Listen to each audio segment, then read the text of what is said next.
Então vamos lá, vamos começar aqui nosso assunto. O assunto escolhido para o meu grupo é sobre rede de computadores e eu vou falar sobre um aspecto geral do, da rede de computadores, né? Conversar um pouquinho aí sobre ter uma visão mais geral assim, o que é, para que serve e dar uma conversada. Então, para começar, a gente vai fazer a pergunta, né? O que são as redes de computadores? Redes de computadores são quaisquer dispositivos de hardware que estão ligados entre si. Então, tendo como objetivo partilhar informações e recursos, a gente faz essa conexão entre esses dispositivos para poder ter uma troca de informação, um tráfego aí de dados, uma coisa mais, podemos dizer, rápida, né? Uma coisa mais fluida, dizemos assim.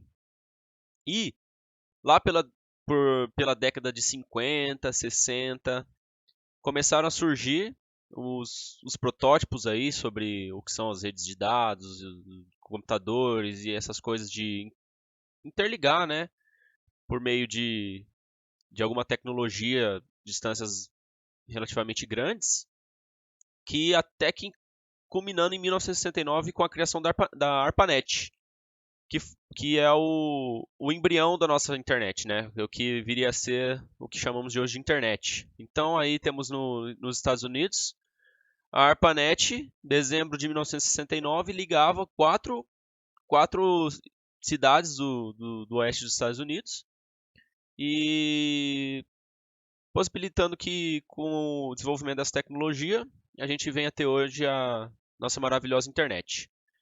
Então, para que serve as redes de computadores?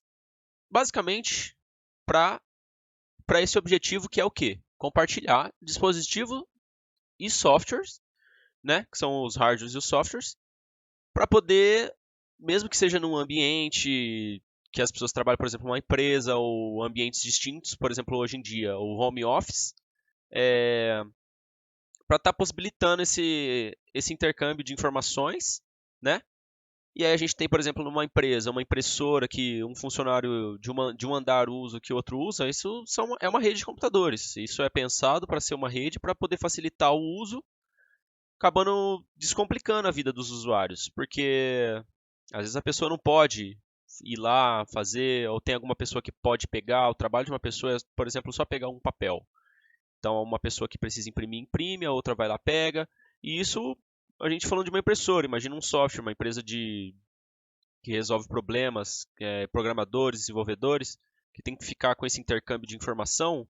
Então, a rede de computadores serve para juntar toda essa gama de informações para poder facilitar esse uso e descomplicar a vida das pessoas que usam, sejam elas usuários, que nem a nós que usamos a internet, ou pessoas que trabalham em empresas e coisas do tipo.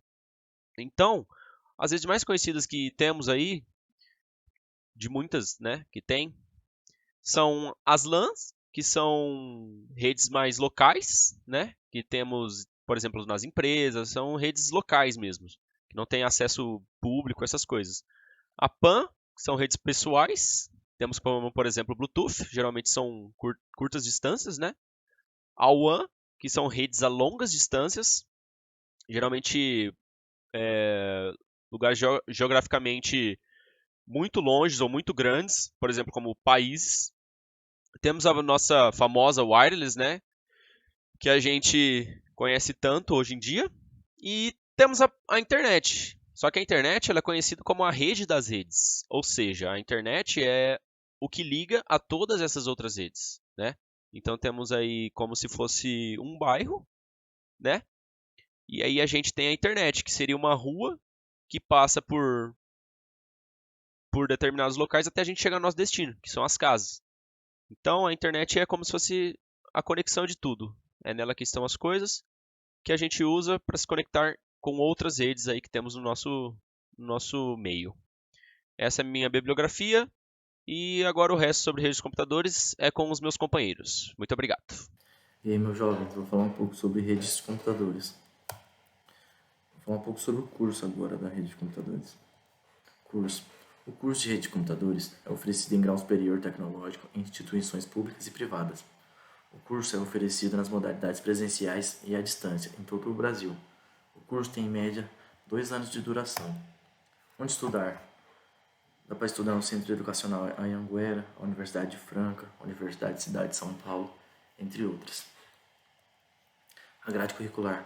A grade curricular desse curso pode variar um pouco da instituição, mas também é bastante focada em materiais de atividades práticas, cálculos, gestão e algumas disciplinas que podem aparecer é álgebra, cálculo, lógica, redes locais, etc. Tem várias aí, não vou falar todas não. Vou falar um pouco sobre a história agora. Tudo começou por volta de 1960, quando a comunicação estava pela rede telefônica. Nesse período foram desenvolvidos micro e mini computadores de bom desempenho. Mas faltava um meio para unir essas máquinas e crescia a necessidade de compartilhar informações entre usuários de diferentes regiões. Vários pesquisadores iniciaram seus estudos nessa época, no MIT, no Rand Institute e no National Physical Laboratory. Esses nomes aí, da segunda bolinha, não sei falar muito bem não. Enfim, a união desses 3 trabalhos fez surgir o projeto ARPA, que significa Agência de Projetos de Pesquisa Avançada, que dá origem à ARPANET, precursora da grande rede mundial, a Internet, que foi a primeira rede de computadores do mundo.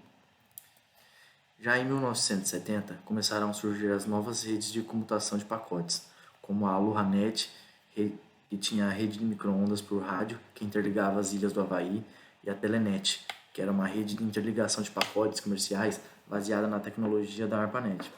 Nesse período também foi criado um protocolo chamado TCP/IP, que era responsável por enviar pacotes em sequência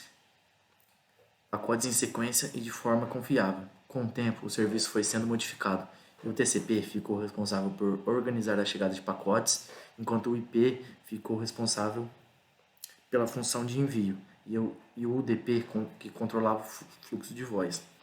E no final dessa década, cerca de 200 computadores já estavam conectados à ARPANET, principalmente porque ela foi usada para a comunicação de militares durante a Guerra Fria.